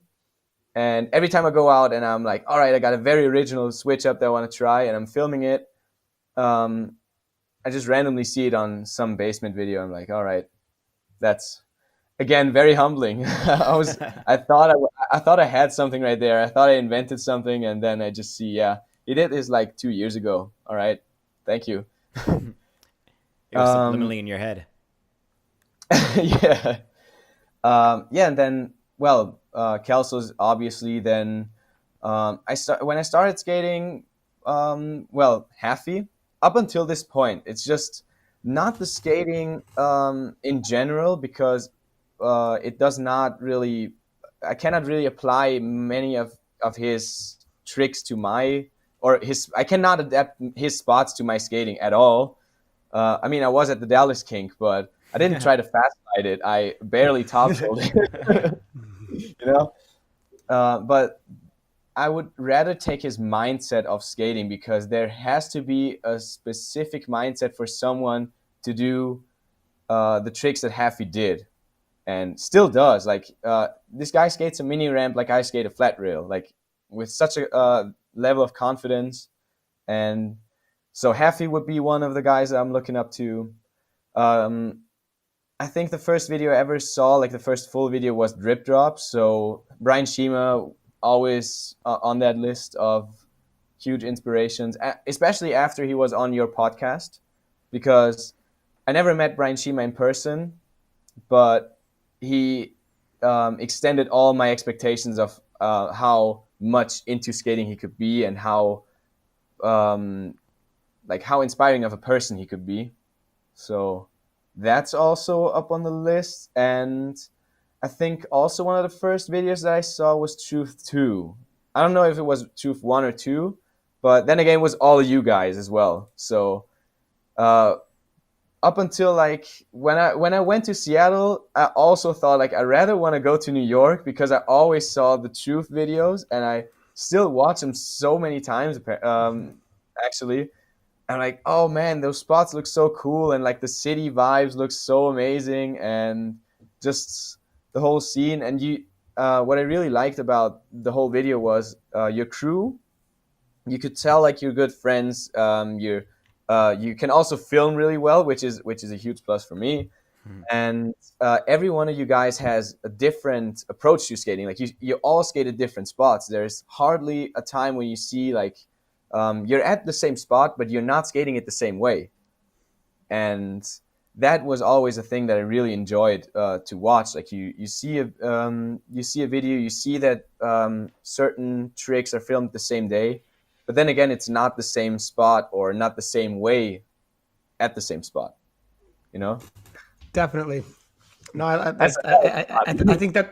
think that's cool to see too. Like when you take a bunch of talented skaters to a spot and they all find different ways to get around skating, and it's like just like really highlights the creative aspect and like the personal subjectivity aspect of skating. That's like so important to the character of it. Yeah. I mean, my list would go on and on for now, like with inspirations, because I feel like basically, let me get this straight. I feel like everyone that is out there skating and is just enjoying what they're doing, you can always take inspiration from those people. It doesn't matter how long they're skating, it doesn't matter how good they're skating, but everyone can learn from everyone there. Like, I feel like you should always be a fan of everyone's skating. Why? Because why not? Like, everyone's we're doing the same thing, and there's different aspects to what can inspire you. You just have to see it. Mm-hmm. And just on a separate note, like if you have to go again, like just strictly skating wise, it would be all Pennsylvania. That's my inspiration right here. So it's Kelsos, it's Cody Reffner, it's Ryan Parker. Yeah, that would take those 4 guys, add me to that group. That would be a party right there. You would fit right in. That's a fantastic crew. I would have wanted to see that happening so bad. You got to do that. That would be something to watch in the future. That would be. Let's get that Patreon up for Michael. Oh, we got to get it going. In a second, we're going to get into questions from everyone else. I got like one or two more questions, but shout out to our sponsor, Blank, and everyone who's joining us. If you're watching live, please hit the like button. If you have any questions, you can start lining them up now in the live chat. And if you have any super chats, we split half of our super chats with our guests. We prioritize the super chats. So if you feel inspired to do that, do that. But yeah, we got to get this guy to Pennsylvania with Ryan Parker and we got to get this going. Yeah. Don't forget, like everything there. I'm just gonna do a whole East Coast tour there. You got to come to New York. Well, right on the block. East Coast tour is just New York and Pennsylvania. I don't feel like doing anything else there. Yeah, that's good enough. take more There's a time lot of there. good cities on the East Coast, but that's a good place to start if you're going Yeah. to start there for sure. So before we get into some of these questions, I also noticed that your day job is you're working as a nurse, which is how you're able Yeah. to like travel and live this life. Are there any places where you cross over in like the risk of skating and like you working in the medical field is like kind of like, do you have any doctors saying like, hey, you know, you really shouldn't do that or anything like that, pushing against, or what's your experience there? So the first thing I always do if someone says to me I shouldn't do it, I ignore that person completely. That's, I don't care if someone says that I'm doing it. Um, but yeah, I used to like I had an internship on an ambulance where just everyone who got hurt would come in, like broken arms, broken legs, stuff like that. Um, and I was scared about that. Like I was psyched about seeing that kind of like that part in nursing, but then again I was scared that I would take this to skating. Like if I would get scared to get hurt. Um, Apparently it didn't matter to me. Like I wouldn't relate those things. And if you're skating, it doesn't matter if you're in the medical field or anything. Like you see people get hurt here and there. You cannot avoid it. Just the other day, I saw a skateboarder break his hand, and it's just I actually just see it as an advantage from my side. Like I know what to do when something like that happens. But just in general, with the whole nursing thing, it can be hard. It can happen that you take it out on your personal life. Like you're scared to get hurt. You're scared to get injured with something or get a disease or anything. But then again, if that happens, I always need to like just take a moment and just well focus again. Like I don't want to say meditate because I'm not specifically meditating, but just making sure for myself like this is a different world. Like this is my working life, and the other thing is my personal life, which is something completely different. Those things are not correlating. If someone breaks his arm and I have to take care of it and my working hours, so be it. But if I'm skating, that didn't happen. That's just like I'm just not thinking about work when I'm skating. It's a good way to block that out. I'm like, it's not surprised, but like happy to hear that you're able to block that out when your line of work too, because that's definitely discouraging for people who skate on like a regular basis. You know, that's part of the reason why people don't push themselves or might not skate at all in general. Yeah, I mean, I know people that work in the medical field that are actually afraid to get hurt because of that. So like they Yeah. saw different injuries and they saw specific ways that of things that could happen. So like skating with a ring, for instance, you can rip out your finger if everything goes bad. But all right, I mean, everything can happen. Just make sure you're in the best place personally, like focus wise and body wise to skate, and you're fine. Yeah, if you're skating with rings, be careful where you skate, especially wooden parks with nails coming out of it. Be very Yes. careful. Yes, I mean I saw something like that at work too, but it was actually very interesting to me. But like I said, I wouldn't connect it to skating or Doesn't anything. phase you. No, just ice Um, cold. I mean, it makes sense because I don't think, I mean, I think skating and some of those like action sports gets kind of like a rap, like where it's more dangerous than anything else. But I don't think it's any more or less dangerous than any other No. sport. And as long Yeah. as you're taking care of yourself and being healthy and being smart, I think some people look at it and they see it as like jumping off roofs and things like this sometimes, which it can be. And they're like, Yeah, oh, it's this kind of wild thing. But no, I think, I know people have been skating forever. I mean, I might be wrong here, but I think Colin Kelso's skated forever without breaking a bone, and he's been skating for like coming on like I think around 30 years now. So that's it's just you're about your approach and how you skate and what you want to get out of it. So that sounds smart. Yeah, that's just smart skating, which well, I learned the hard way. I learned it by skating stupid. mhm. We usually But do. it's- Don't get me wrong. We still need the guys that are gonna, do crazy things because I love to watch that stuff. Yeah. So keep doing that. That's cool. No, I'm not saying that skating big stuff or dangerous things is skating stupid, but that's just my whole point about like skating stuff that you're not feeling, you know? Absolutely. So there's people that are feeling the big spots. They know how to handle it. Like take Demetrius George for instance. You cannot take this guy to a low rail. Why would you even? Like he's feeling so comfortable skating those huge rails or whatever he's skating. It's just insane. But you can tell that he's just feeling it. It's his type of skating, and that's on skating. That's skating smart. It's a high skating Absolutely. IQ. Yeah. Whatever. I'm still trying to see a Demetrius George P-Rail edit though. He'll probably take it and put it on top of like a roof somewhere, like on top of like somewhere that he has to jump high on it. It That'd be would fun. still be yeah. Yeah, it would be. It would be. Should we do Okay, questions? I think we should get into some of these questions. Let's do it. do it. People want to talk to you, Michael. So we got lots of really? questions lined up. Like Billy said, if you're watching live, we prioritize the super chat questions. We'll try to get to as many of the regular questions as we can.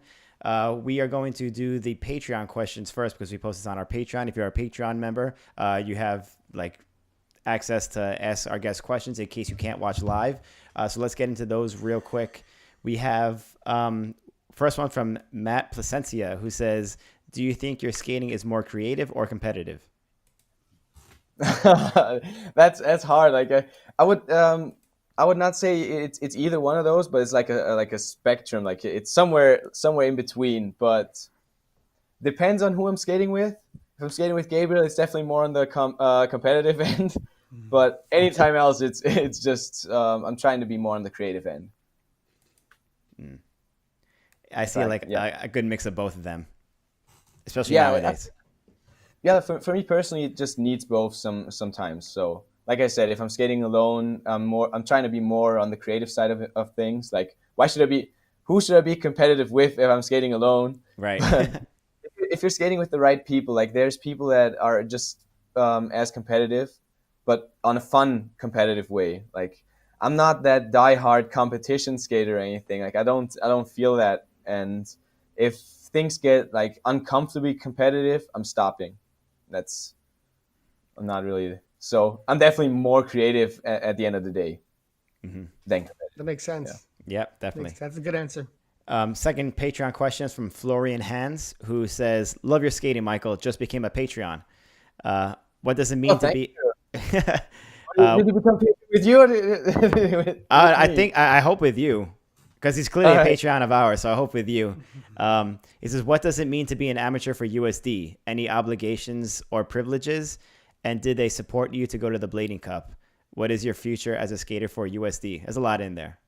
Oh, wait. Break it down. All right, that's a lot. What does it mean to be an amateur for USD? It's an honor, really. So just having the opportunity, like I was texting with Eugen right before I got on USD. I was just telling him about I was asking him if white sways would be out for a longer time because I thought about buying them, but I just bought them skates as well. So I was skating them skates for a month, and I'm like, all right, I want to try sways now too. Like I was just trying all the kinds of skates I found, and I really enjoy skating white skates. I don't know why. And when I texted Eugen, he was like, yeah, just they're just gonna be out for this month. After that, they're gonna stop production on that, and it's probably gonna take a while until they're back. So if I want some, I should get my hands on now. And then he added, like, if I would enjoy the skates, I should hit him up, and he might have a spot on the team. So it worked really easy, and I feel like there's no obligations to it actually. Like I'm just doing me. Like I'm doing the content that I usually do. I'm trying to provide Instagram clips here and there as well. Like nothing out of the line for me. And I think there was something about the support with Blading Cup. Yes, they did support me for Blading Cup. I stayed at the hotel with USD, and everything was taken care of there. So, yes, I got the support. And what is your future as a skater for USD, especially after winning the Spring Cup? Yeah, getting pro, right? I don't know. I don't know, honestly.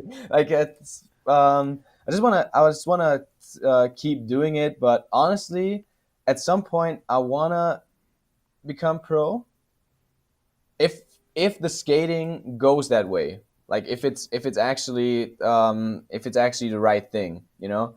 But I honestly also, when I got on USD, I was full on honest with them. I'm like, all right, so I just want to know if this thing could go to pro one day. If I keep doing what I do, obviously I'm trying to improve. I'm trying to make more content, and now with me being done with school, I have more time to do content as well. So I'm trying to do the most for from my side, and I want to make sure that USD can do the most from their side too. So yeah, um, if it works, I'm fully in for the pro run, but there's no rush there. Like I said, I'm just at the beginning. Very cool. And along those lines, we have our last Patreon question from Al Deliga, who, shout out Al Deliga. Every time we do this, he has like 1,000 questions. We don't have time for all of them. But along the lines of what we were just talking about, he says, any thoughts or feelings on being a youngish sponsored / up-and-comer skater in the current era? Does the road to being a pro seem harder, easier, or just different than it seemed to be for the older generations? All right, that's a long question right there. You probably have to reread the first part, but the second thing, if it's different to the older generation, I'm not sure. I cannot really compare it because, well, I'm only younger generation, not older.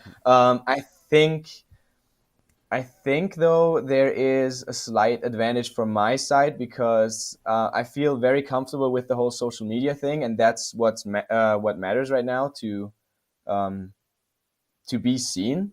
It's just making content yourself, posting, and just be like trying to stay relevant without like overdoing yourself or just making it boring for yourself or other people. And I feel like I'm getting this. Like I'm feeling very comfortable, and so I'm guessing older generations had it a bit tougher. Like you had to just um, there were certain video releases, and you either had a good section or not, and or not a section at all, and that's pretty much it. And nowadays you get to decide when you're gonna do a video, or if you want to do a full video, or just want to like do social media instead. And yeah, I feel like I'm pretty much locked into that. That works, right? Yeah, that does work right too. And that is like the way of kind of promoting and shit these days too. So it works out for the younger generation, you know? Yeah, exactly. Yeah. Thank you everyone on our Patreon for asking those questions, those great questions for Michael. If you want to be a part of our Patreon, look us up Jump Street Podcast on Patreon to be a part of the community, exclusive content. You get to ask our guest questions before we start the show. Let's move it on to the live questions. We have some super chats here. We have some regular questions. So let's get right to it. We're going to do the super chats first. First one is from Shred Major, who says, fun skating with you at the cup, Mike. Where did your stamina come from? You skated the entire... It's funny that we're asking this question now after the conversation before. But he says, where did your stamina come from? You skated the entire event. Did you do any cross-training outside of skating? No, dude, I'm literally the guy with the worst stamina ever. I don't know, like I just skated. I skated 4 days in a row. That was something else. I was actually surprised myself that I didn't feel sore or anything. Um, but the thing is, just with the choice of tricks, it just being smart about when I'm skating. So I do skate a lot, but when I do, I always like pick my time for it. So I'm making sure I catch a breath every time in between, making sure that I'm warming up. I do need to get into stretching more because I always forget that, but I'm having kind of a routine how to get into it, and I feel like my body rewards me with being able to skate the next day again. And then again, the Blading Cup course was not too like intense my um, on my muscles or whatever, so I didn't feel sore or anything. But yeah, no stamina. I'm not doing cross training. I'm not doing cardio. And I do boulder. I do bouldering outside of skating, but only during winter, mostly. But then again, that's like the short stamina version of climbing. Like you just have slower, smaller routes with higher intensity. So it's always like a short duration, high peaking. Like skating as well. Like you're taking a long break. You take all the energy for one trick. You're done. Take a breath, and that's all I'm doing. That was Strange. that question must have came in before we had that part of the conversation where you said the complete opposite. Great question though. Thank you for the question. Next super chat is from Lander, who says, Michael, congratulations again, champ. Do you see yourself skating in 10 to 15 years? Not necessarily. I don't understand that, but maybe, I guess, just probably or not necessarily. Oh, okay, or not necessarily. Stay humble, brother. So I guess, do you see yourself skating in 10, 15 years? Of course. No, I mean it's not that obvious. Giving my current outlook on skating, I'm definitely gonna skate in 10 to 15 years. I mean, I'm always looking up to the older guys right now, like the guys at like a top level age, if you want to say it like that, or like the oldest guys, if I can say it like that. And I see like at what level are they still skating. You see John Julio skating at a high level, like it's insane. And then you see other people skating at a high level, and you find out they're close to their 40s too. Like, what's happening? I used to think that 30 would be the point where it would just get like slower or stop eventually, because that was just the thing here. But no, so the way it looks right now, I feel like I'm skating forever. And that's all given that it's still fun to me. Like, I always say that, like, if I feel like it's not fun anymore, you won't see me on skates anymore. But so far, hasn't happened. I don't think it will. Skating's always fun. That's what I like to hear. Yeah. That was a great answer. Love. With so many opportunities, right? And just like, sorry to expand this one, but it's just like, I was thinking about this today because I thought this question is like a question like this might come up, and I just came up like in my head. I'm skating for 13 years, and all that happened in those 13 years is I found more reasons to be into this sport. Like, I found more and more reasons why I like practicing this sport and why I like to be in this community. There's so many aspects, and they just keep adding up. So I don't know what would need to happen for me to stop skating other than my body saying no, but I'm nowhere near that point. I'm feeling top of my game right now. Yeah, you're still young. You got plenty of life back in you. Ah, yeah. Plenty. How old are you, 25? Yeah. Yeah, so, yeah, you got plenty of time in you. You see Julio skating and people skating in their 40s. You have, decades ahead. Yeah, I mean, sometimes it just hits me like that. I'm like, oh, God, what happens when I turn 30? I'm like, and then just pull myself back and I'm like, yeah, that's 5 years from now. Just we're not even into this summer right now. Like, just try to think day by day. Like, I don't need to pull myself down thinking about like when will it probably end or whatever. I just want to enjoy the ride, right? Anything else wouldn't make sense to me. Yeah, I agree. That's a good way to think about it. Next super chat is from Jojo Oso, who says, such inspiring words. How can we get more kids on skates? Is it not the future? Congrats, and even though we have never met, what about Charlotte? I don't know. Oh, and I guess Charlotte, the place, isn't there? Isn't there? Yeah, a place? yeah. Oh, he's talking about the East Coast store. Jojo I guess, Oso. I'm guessing Oso from Ah. the skate park. I got you. It all connects now. My eyes are just going up there all the time. It's because I have a world map right behind the computer. I'm always looking up there. So what was the first part of the question again? How can we get more kids on skates? Is it not the future? It can be the future. I don't know if it is, but I would definitely. I wouldn't say it is or it isn't. It's up to the people that want to enjoy it. But how could we get more kids on skates? Yeah, to me personally, I just feel like it's being authentic, and with being authentic, you bring so many personalities into skating, and eventually there's going to be someone that really speaks to this one kid, and then there's another one that speaks to this group of kids, maybe even, and then they're going to be inspired. So that's always the thing that was missing for a few years, I think, and now I feel like at Spring Cup you could definitely see it. Like everyone was just being themselves, and there was just so many different types of skating. And then again, it's all one. Like everyone's skating, but everyone's just doing a completely different thing there.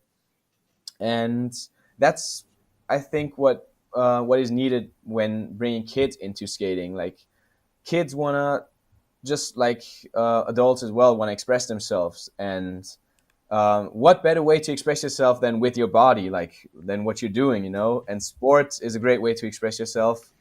Um, Body movements, dancing for some people as well. But with skating, especially, like let's say you just go in a specific way of music and you adapt it to skating, and boom, you have it. You have like that. You have that kid that listens to Wu Tang, and it's just like, oh wow, skating to that looks really cool, and just it speaks to me. I want to get into it. That's how I started, or that's how I got more into it. Basically, not started, but that's what really that's what really stuck with me at some Got point. you hooked. Yeah. Yeah, I mean, there's many things that got me hooked, but that's one thing I noticed at some point. Like you can just combine so many things of your personality and express yourself, and that's what I liked about it. And I think that would be my way of bringing kids into it. Like try to ensure that this is a thing where you can express yourself and have fun. You can be competitive. You can be just on your own. You can skate in a group. You can skate alone. You can pretend like it's a group sport, but then again, like just be on your own. There's everything for everyone. You just have to advertise it like that. It's awesome. We have a few. I think that's it for our super Yeah, chats. super But we chats, have yeah, for now. we have a few more questions here. I think we'll take 3 or 4 more, and then let you off the hook. Thank you for answering and spending time. Awesome. Okay, cool. All right. So Nathan Chase says, Michael and Jump Street, is there any trick or switch up that you've never been able to do that you've always wanted to do? Maybe a spin into a certain grind, maybe a switch up, etc. Like every time you see someone do it, you're like, damn.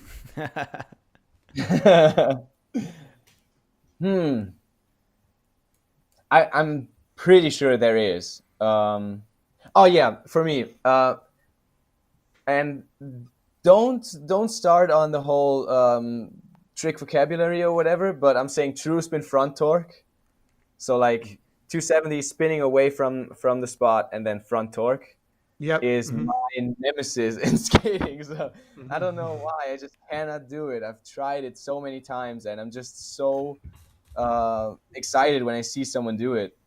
It blows my mind how people could do it. It's such a steezy trick as well, and yeah, I have no idea how to do it. I've tried it so many times. I'm not getting anywhere close to it. I'm not making any progress. It's the most frustrating thing for me at all. In the whole skating learning thing, whatever. Billy's got to What give you about some trick tips because Billy been doing them on down rails and shit.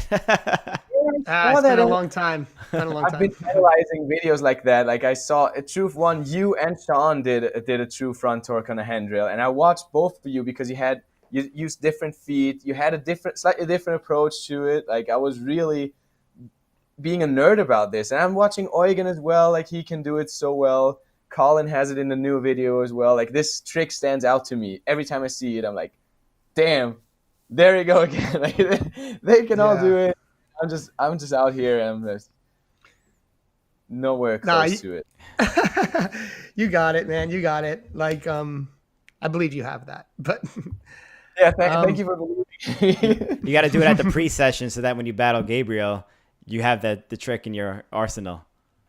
Oh yeah, I got different tricks that I know he's not really comfortable doing. Yeah, what about you guys? The question was for all of us. Oh, okay. I mean, for me, um, shoosh. I think oh, that's a good question.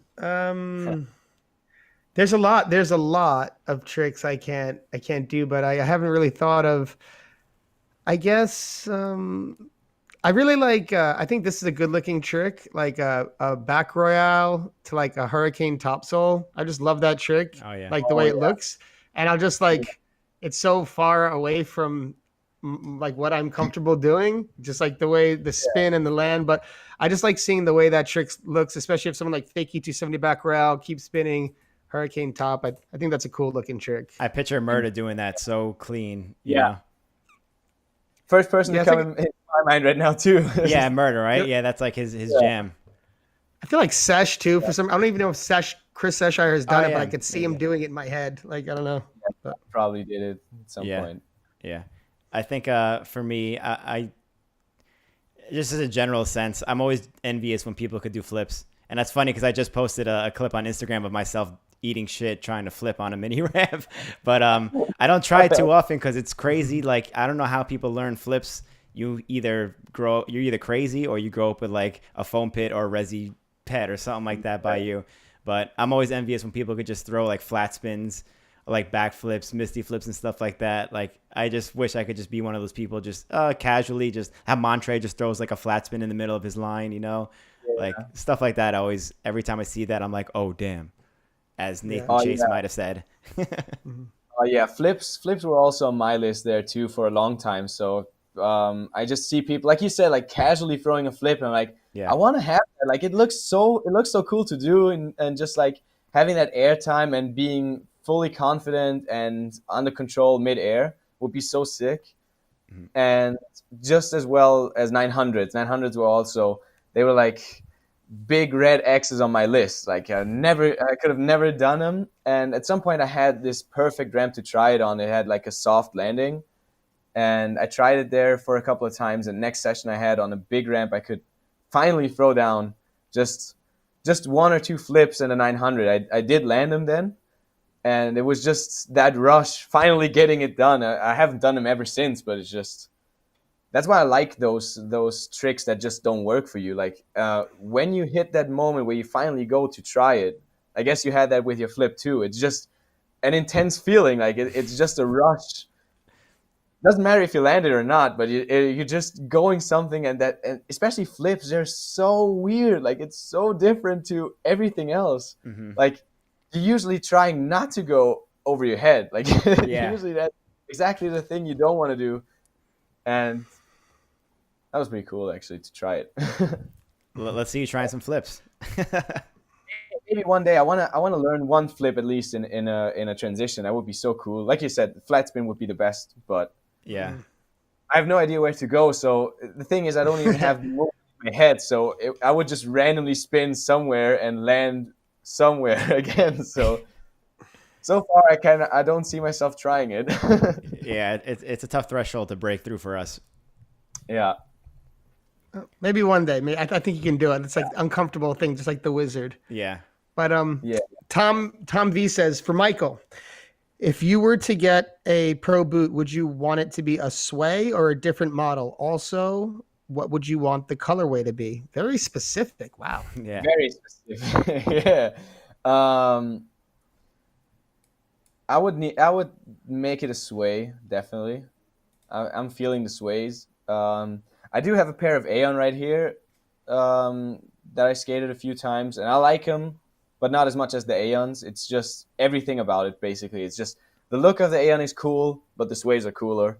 The Aeons feel nice, the sways feel better to me, and I like to have the option of customizing my frame, which you have on the sways right away, and on the Aeons you would have to adjust a few things, and I don't have the tools for that. So I'm staying within what feels good, and that's the sways right now. So I would definitely go for that as a pro model.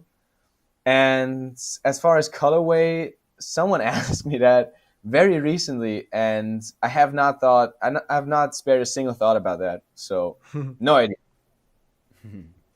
Fair enough. We'll No, see in the future. We're gonna have to wait. Yeah, well, exactly. I was gonna say that we have to wait. see if it happens. Shred Major says, um, Jump Street Podcast, tips for moving from Europe to the States. Have any universities you would recommend looking into? I guess this is a question for us. But I'm interested too. Yeah. How would you move to the States? I mean, Say you not for universities. That would be more specific to me. So how would someone move to the States? ooh, this is tough. I never had to think about that. I mean, I guess just Starts with I a- think there's a 3-month thing that it extends Yeah, to starts with a everyone on a visa. visa that wants to come. Yeah. So I guess he would come and then go to the maybe the visa office, the temporary residency office. Oh, I do know this. I was talking to Moxie, Michelle from Moxie, and she said that skaters, they could get a temporary residence pass for like $5,000. It's pretty expensive, Whoa. but you can stay for like a few years. So I know that she was looking into that for some of her roller skaters. So maybe in the future, when blading's back and it's on the X Games and it's huge. Olympics. The Olympics. Red Bull comes back around and saves us, and Yeah. Monster comes around too, and we're just like, oh, thank God, Monster is here to Yeah. save us. Finally, like not the Adidas logo right here, but the Monster logo, which looks so Oh, good. Love I drinking can't that. wait. We so need good. it. It's super healthy too. Yeah. I mean, I have bad skin already, but I want it to get worse. So please, Yeah. Monster, holler at me. All right, we'll take 2 more questions. So Felipe Pasquale says, what's with the Y rail? I don't know what's with it, but it looks fun. Oh yeah, I don't know who came up with this. So it's not a DIY park. If someone would think that someone made this for something else, like it's a regular skate park rail. Skateboarders came up with it, and honestly, it's really fun. So I really enjoy skating this one. But it does make it hard to do specific tricks. Like if you're going for true spin tricks and you're approaching from that Y angle there, it's Yeah. really hard to make a solid true spin trick. Like you're approaching from the middle of the rail, and every time I'm skating something else, I have to readjust and make sure that I'm not approaching from the middle of the rail. So if you see me approaching from the middle, call me out on it. I have to work on it still. It seems But, tricky, yeah. but it looks fun. Y rails are terrifying to me. It is. I tried True Spin Royale on it the other day and trying to go like towards the Y, and it's just the most terrifying thing ever because up until the point where you know that you got the trick and you can look forward, you're about to hit that kink, and you have to decide if you want to go left or right. Horrible. That's but funny. fun. Okay, so we'll take our last question from the one and only Robert Guerrero. He says, Billy, I got a question for Michael. What does being pro mean to you, both personally and practically? Great question, Robert. That is a very good question. Being pro as a person, it's pretty obvious to me actually. Being pro as a person means that you're showing that you're inclusive to to people for the sport. Like you want to see people get into the sport. You want to push people that are in the sport already. You have an open mind, which is not hard to have. Don't be ridiculous about this. Just yes. So as a person, be approachable. That's a good thing in my opinion. That's what I was really looking up to with certain pros when I was still like 14 or 15, like when first time meeting pros ever, and noticing that the ones that I met at that point were super approachable. That was a thing that was really sticking to me. So I was like, that right there is a pro. He's not like feeling like he's on a different level or anything. No, he's just another guy out there pushing skating, And then you come to the practical point where you see that he's just approaching skating on a professional level, which is what I'm trying to do, which is staying in your confident level of skating, which does not always have to be your comfort zone, but let's say you have the comfort zone right here, and you have like a bit further expanded. You have the confidence zone. Like it's not always the most comfortable tricks, but you feel comfortable. You feel confident trying it, and having a smart approach to skating and your tricks and your spots, what you want to promote, what you want to put in videos, whatnot. That would be what makes a pro really professional. And yes, that would be my take on this. I don't know Very if cool. I'm missing anything here, but yeah. No, I love that answer, to be honest, because it speaks more about the personality of the person rather than the skill level. Because I think the skill level could be there a lot of the time with many people, but that doesn't make them necessarily a pro. Being approachable, being accessible, being Yeah. like this kind of a person, like an ambassador. I think these are all important points. Yeah, I agree. It sounds like you're ready to be pro. I learned from many people I consider being very professional at this point. So and just seeing pros skating just any spot basically. It doesn't matter what spot it is. If it's a very hard spot, if it's like a big rail or anything, or just a small curb, you see them approach the trick on a professional level, which means they know what they're doing, even if they are stepping out of their comfort zone a bit. And at the same time, they're just yeah, like I said, like approachable. You can talk to them, and um, doesn't mean that they always need to have like the time to talk to you. Like you can obviously spot if someone's busy, but if there's the time, they enjoy pushing others in skating and enjoy watching others skating as well. Like they're not just um, like into themselves, especially when you're at a comp or something. It's really cool to be acknowledged by pros as well. Like, and even if it's a trick that would be very easy for them, and you land it, and they see you're hyped for it, they're hyped too. That's a professional move right there. I like that. Very well said. Yeah, I love that answer. Michael, it has been really nice getting to know you, getting to talk to you, listen to your perspective. You have some really good insight on everything. Before we you. let you go, do you have any shout outs or like things you want to say, last words? Way too many shout outs. All right, well, let's get started now then. Yes. No.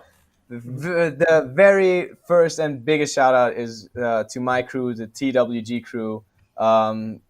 I mean, a crew that's pretty much non-existent in its original form, but it's just people I grew up skating with, and basically helped me become the skater that I am today. And just, yeah, so best crew out there, better believe it.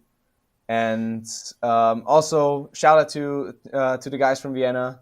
You know who you are, best people out here. It's really cool to be in a very open scene right here, and just well, skating with so many people again, having those kind of different inputs, and everyone I met along the way. So this shout out right here goes to everyone I have talked to at Blading Cup, and before and after. I don't know, there's been so many great conversations, but everyone that stepped into my life, even for a few minutes in skating, has definitely made an impact on me. So this shout out goes out for all of you. Thank you. Hell yeah. Michael, this has been awesome. Thanks for taking the time out of your busy schedule to join us. I know you guys are trying to squeeze this in between your busy nursing schedules, but thank you for taking the time out. This has been awesome. People loved it. I look forward to seeing what you have in the future with USD or whatever you may go, or your YouTube channel. Please make sure you subscribe to Michael Witzemann on YouTube. What is your YouTube channel? Is it just your name? Yeah, I'm trying to make sure people can actually see my name. And by the way, props for your very good pronunciation there. I tried. I was about to say this several times. Austin is like not particularly known for being able to pronounce the last name too well, but he's been on point with yours. I don't know what it is, but it's really cool to see. I said it to Good myself. job, Austin. I said it to myself a bunch of times in my head to make sure I didn't fuck it up. Cool. So You did a very good job. Thank you. oh yeah. Thank you, and subscribe to Michael on YouTube. And thank you all for watching. Thank you to Blank for sponsoring this episode. If you missed the first run, the release of the Sean Keen Pro Model Skate, be sure to check out the next release coming out next month in July. Yeah, we'll see you all on the next one. Later, everyone. Yeah. Peace. Thank you very much.